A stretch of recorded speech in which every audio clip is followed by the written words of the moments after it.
Hello everyone, welcome back to our channel 123 जैट्स। और मैं शामा, मैं फिर से एक नई वीडियो के साथ आपके सामने आई हूँ। तो कपड़ों से शुरू करते, थोड़े कपड़े फोल्ड करने थे तो वो मैं कर रही हूँ।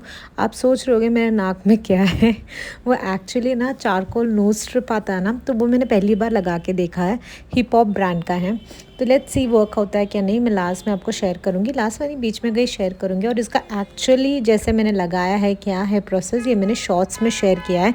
तो किसी को जानना है तो प्लीज़ शॉर्ट्स देखिए, आज का ही शॉर्ट्स है, देखिए तो आपको पूरा आइडिया मिल जाएगा। ये एक्चुअली बहुत अच्छा है, बहुत क्लीन हो चुका है, दिख रहा है आपको, बहुत क्लीन हो चुका है। This is good, this works. मैं क्लोजअप में दिखाती हूँ आपको कैसा है वो। तो जैसे आपने देखा ना, मेरा ब्लैक हेड्स ऑलमोस्ट पूरा निकल गया है और मुझे एक्चुअली ये वर्क होता हुआ लगा। मैं पहली बार यूज़ करी, तो मेरा भी फर्स्ट एक्सपीरियंस है। जो मुझे एक्चुअल रिव्यू लगा ना, वही मैं आपको बता रही हूँ। It works. अगर आप पार्लर नहीं जा सकते हो तो जस्ट इंस्टेंटली अगर आपको एक चाहिए कि आप क्लीन अप कर लो, तो दिस इज़ वेरी यूज़फुल, आप रख सकते हो। और ज़्यादा कॉस्टली भी नहीं है। कंप्लीट डिटेल्स के लिए ना आप आज का शॉर्ट्स देखिएगा, उसमें मैं अपलोड कर रही हूँ कि कैसे मैंने लगाया है, कैसे निकालना है, और उसका एक्चुअल जो निकला हुआ है, जो एक्चुअल जो रिज़ल्ट है ना, वो भी उसमें शेयर कर रही हूँ। तो फ़िलहाल मैंने पौधों में ना सारा पानी डाल दिया, और यहाँ के बीच का जो क्लिप्स है ना, वो शूट ही नहीं हुआ था, मेमोरी फुल हो गया था। तो जितना शूट हुआ है उतना मैं शेयर कर रही हूँ। पौधों में पानी डालने के बाद ना मैंने बालकनी भी साफ़ करके ले लिया था, क्योंकि ये बालकनी बचा था। और फिर मैं आ गई थी लिविंग रूम में। तो आप आज यहाँ पे कुछ नया देख रहे हो, वो है ये सोफ़ा कवर। एक्चुअली ना ये सोफ़ा कवर बहुत पुराना है। ये नीचे बिछाने वाला नहीं है, ऊपर जो बिछता है ना वो है वो। तो जब मैं 12th में थी, तब हमारे स्कूल से लेके गए थे आईवी मद्रास के लिए, चेन्नई लेके गए थे। तो वहाँ पे शॉपिंग के लिए एक हाफ डे दिया था, तो मैंने ये ख़रीदा था घर के लिए, ये वाला सोफ़ा कवर। तभी भी सोचो मेरे अंदर वो चुल था कि घर के लिए कुछ खरीदूँ। सारे बच्चे अपने लिए खरीद रहे थे, मैंने घर के लिए ये सोफ़ा कवर ख़रीदा था, और मम्मा ने आज तक संभाल के रखा है। तो आज कल हम लोग ना कुछ कर रहे थे वहाँ पे सफाई, तो ये निकला। तो वैसे भी ये सोफ़ा थोड़ा ख़राब हो रहा था, तो मैं सोचा कि चलो इसको बिछा ही देती हूँ आज मैं। तो इसलिए ये सोफ़ा कवर बिछा दिया। कैसा लग रहा है बताना। आई नो थोड़ा पुराना मॉडल है, तब तो वही था, लाइक अभी 10-15 साल पहले के बात बोल रही हूँ मैं। मुझे भी एक्चुअली मैं 12th में थी, जब 16 साल की थी तब, तो तब ख़रीदा हुआ था। थोड़ा पुराना मॉडल है, पर मुझे अच्छा लगा। और फ़िलहाल मैं क्या चेंजेस कर रही हूँ पता है, जो जो डेकोर आइटम्स आए हैं, जो मैंने ख़रीदा था फ्लिपकार्ट से, तो वो सब अपने अपनी जगह पे लगा रही हूँ। तो पहले जो कैंडल देखा ना, वो 2 के सेट में आया था वो कैंडल। तो एक तो मैंने वहाँ पे उसके अंदर रख दिया, मतलब जो वॉल शेल्फ बना है वहाँ पे रख दिया। और एक मैं ना सेंटर टेबल में रख रही हूँ। तो सेंटर टेबल में एक वुडन ट्रे रखने के बाद उसके ऊपर ये पॉट सजा दिया। ये भी मैंने फ़्लिपकार्ट से लिया, कुछ 100-150 रेंज में है। और फिर ये पाइन लगा दिया उसमें, और ये ओरिजिनल पाइन लग रहा होगा पर है नहीं, थर्माकोल बॉल्स है। और फिर ये कैंडल मुझे बहुत पसंद आया। क्रिसमस ट्री के शेप में वाला कैंडल है, ये 2 के सेट में आया था। और ये क्रिसमस ट्री, तो ये सब बहुत ही अफोर्डेबल रेंज में, सब 150 के अंदर है पर पीस। आप ऐसा सोच लो, फ्लिपकार्ट में बहुत स्टील डील चल रहा था। तो इस तरह से मैंने अपना सेंटर टेबल सजा दिया है। और फिर मैं यहाँ पे ना एक बार झाड़ू मार के ले रही हूँ। तो मेरा ऑलमोस्ट क्रिसमस डेकोर हो चुका है, सिर्फ वॉल फ्रेम्स चेंज करने, वो मैंने अभी तक कुछ ख़रीदा नहीं है, पर जब ख़रीदूँगी तब चेंज करूँगी।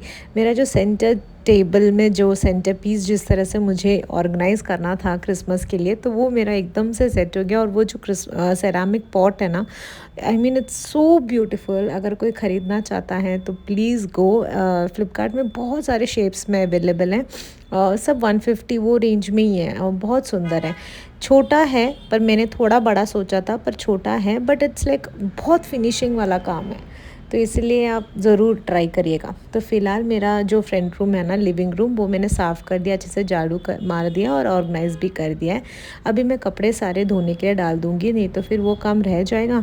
और जब मैं बेडरूम साफ़ कर दूँगी तब तक ये कपड़े भी धुल जाएंगे। मुझे ब्लैंकेट्स धोने थे ना, तो वो मैंने डाल दिया है। तो जब तक ये धुल रहा है तब तक मेरे बेडरूम भी सेट हो जाएंगे। तो ये वाला सेकंड बेडरूम है, तो यहाँ पे मुझे आज बेडशीट सब चेंज करना था और एक बार अच्छे से क्लीन करना था। तो वो मैं कर लेती हूँ, फिर मैं आपसे मिलती हूँ।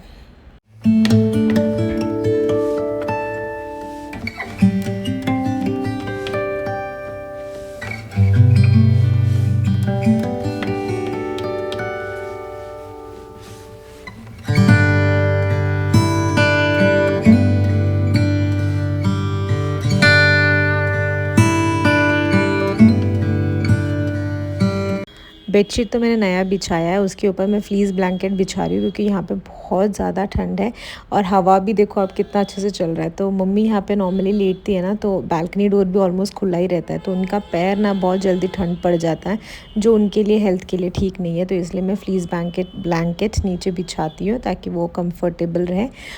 लुक से ज़्यादा इम्पॉर्टेंट कंफर्ट है, तो इसलिए वो बिछा के ना फिर मैं यहाँ पे रूम सेट कर दूँगी। अभी तो नॉर्मली सारे रूम्स में ब्लैंकेट्स बिछते ही हैं। हमारे रूम में कोई लेटता नहीं है सुबह के टाइम, इसलिए फिर उसकी ज़रूरत नहीं पड़ती है, बट यहाँ पे कैसे मम्मी बीच बीच में रेस्ट लेती है ना, तो इसलिए यहाँ पे बिछा दिया है। जैसे बेड सेट होने के बाद ना मैं यहाँ पे झाड़ू मार के ले लूँगी। तो यहाँ का बालकनी मैंने आपने पहले वीडियो में देखा होगा, बालकनी पूरा साफ़ हो चुका है। अभी सिर्फ ये रूम में झाड़ू मार के लेना है और उसके बाद ना मैं सेकेंड बेडरूम में आ जाऊँगी।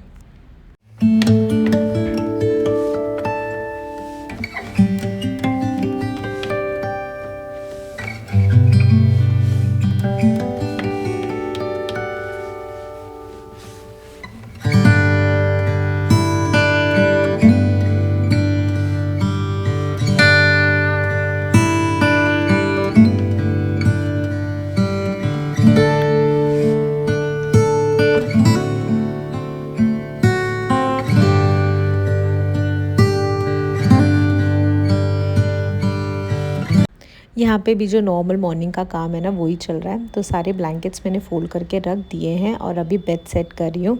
और आगे बढ़ने से पहले अगर अभी तक आपने वीडियो देखा है कंटिन्यूसली, तो please consider liking the video and subscribing to the channel. कुछ और कमेंट नहीं तो एक हार्ट ही दे दीजिएगा, एक स्माइली दे दीजिएगा, it's like very motivating for me. तो प्लीज़ एक कमेंट ज़रूर डालिएगा।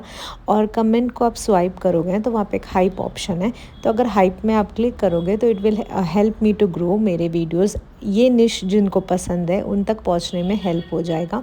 तो please consider hyping the videos, it's completely free, even subscribing to the channel is completely free. तो प्लीज़ सब्सक्राइब करिएगा अगर आप सब्सक्राइब करे बिना देख रहे हो तो फ़िलहाल बेड सेट होने के बाद ना मैं स्टडी टेबल एरिया थोड़ा क्लीन कर रही हूँ। तो मैं नीचे का जो ड्राइंग स्टफ सनवी के रहते हैं ना, तो वहाँ पे क्लीन करी थी, तो मेरे को बहुत ज़्यादा धूल लग रहा था। तो मैंने सोचा चलो अच्छे गीले कपड़े से पूरा साफ़ कर देती हूँ। और साथ ही साथ स्टडी टेबल भी गीले कपड़े से साफ़ किया। फिर लैपटॉप रखना था, इसलिए सूखा कपड़ा और एक बार ऊपर से लगा दिया ताकि वो ख़राब ना हो लैपटॉप। तो इसके बाद मैं स्टडी टेबल पूरा साफ़ करके ले लूँगी। और फिर ये रूम में सिर्फ झाड़ू मारना बचा है, बाकी तो सारा काम ये रूम हो चुका है। और जब स्टडी टेबल साफ़ करना होता है ना, तो ये बुक्स सब अच्छे से अरेंज करना होता है। आप सोच रहे होगे इतना बुक्स क्या है, इनको ना हर एक वॉल्यूम में डिफरेंट सेट ऑफ बुक्स आता है। तो एक साल में 4 वॉल्यूम है, तो 4 सेट ऑफ बुक्स है। तो सोचो कितना, पूरा ये चौथा वॉल्यूम आने तक ना ये एरिया पूरा कंप्लीट हो जाता है, पूरे सारे बुक्स से भर जाता है। तो इतना होता है, पता नहीं आजकल के बच्चों को पढ़ने के लिए भी इतना होता है। जब हमारा टाइम था ना, तो एक सेट ऑफ बुक्स था जो पूरे साल के लिए होता था। सोशल हो, साइंस हो, सब के लिए, फिज़िक्स केमिस्ट्री बायोलॉजी के लिए एक टेक्स्ट बुक आता था जो पूरा साल का होता था। पर अभी ऐसा नहीं है, अभी सिस्टम अच्छा है या बुरा है मुझे पता नहीं। हर एक वॉल्यूम के लिए एक डिफरेंट सेट ऑफ बुक्स है और डिफरेंट सेट ऑफ चैप्टर्स है। ज़्यादा पढ़ रहे हैं, but I don't know, it's helping them, I guess so, इसलिए ये इंक्लूड किया होगा। तो फ़िलहाल वो बातें छोड़ देते हैं। और वो रूम साफ़ हो चुका है। अभी मैं झाड़ू मार के यहाँ पे भी आ गई हूँ। अभी मैं ये जो है ना डाइनिंग रूम, वो साफ़ नहीं कर रही हूँ क्योंकि मम्मी वहाँ पे आयनिंग कर रही है। तो फिर मैं वो साफ़ नहीं किया वहाँ पे। फिर बाद में जब मम्मी का आयनिंग हो गया ना, तब मैंने साफ़ किया था। अभी मैं आपको मिल रही हूँ दोपहर को, जब मम्मी सब हो गया, मम्मी रेस्ट कर रही थी, तो सोचा मैं भी थोड़ा आयनिंग कर लेती हूँ। थोड़े दिन से पेंडिंग हो रहा था ये काम, मैं बहुत आलस कर रही थी आयनिंग करने के लिए, तो आज निकाल दिया। अनवी का एक सेट ऑफ कपड़ा, तो वो एक सेट में पूरा आयन करके रख दूँगी और इस तरह से सबका कर दूँगी। मैं जेके का नहीं करती, जेके का मैं बाहर देती हूँ करने के लिए, क्योंकि उनका शर्ट मुझसे आयन नहीं होता है। टी शर्ट तो फिर भी कर लूँगी, पर शर्ट नहीं होता। अनवी का ठीक लगता है, छोटे छोटे कपड़े जल्दी हो जाता है।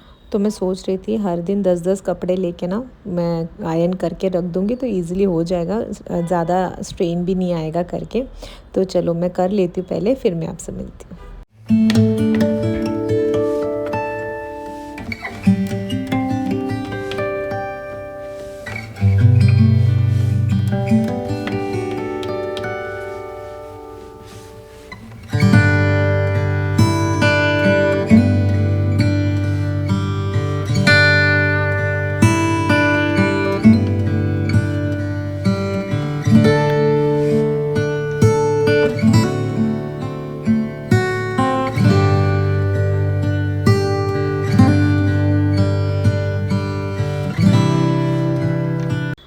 शाइनिंग हमारा ऑलमोस्ट ख़त्म होने को आ गया है। अगर आपको आज का वीडियो पसंद आया तो प्लीज़ कंसिडर लाइकिंग। और चारकोल नोज स्ट्रिप वो बहुत ही यूज़फुल वाला चीज़ है जो मुझे लगा है। और कोई यूज़ करना चाहता है तो शॉर्ट्स देखिएगा, उसमें कंप्लीट प्रोसेस दिया हुआ है। तो आज का वीडियो मैं यहीं पे रुकती हूँ, मिलती हूँ एक नई वीडियो में। तब तक के लिए bye, take care and thank you for watching.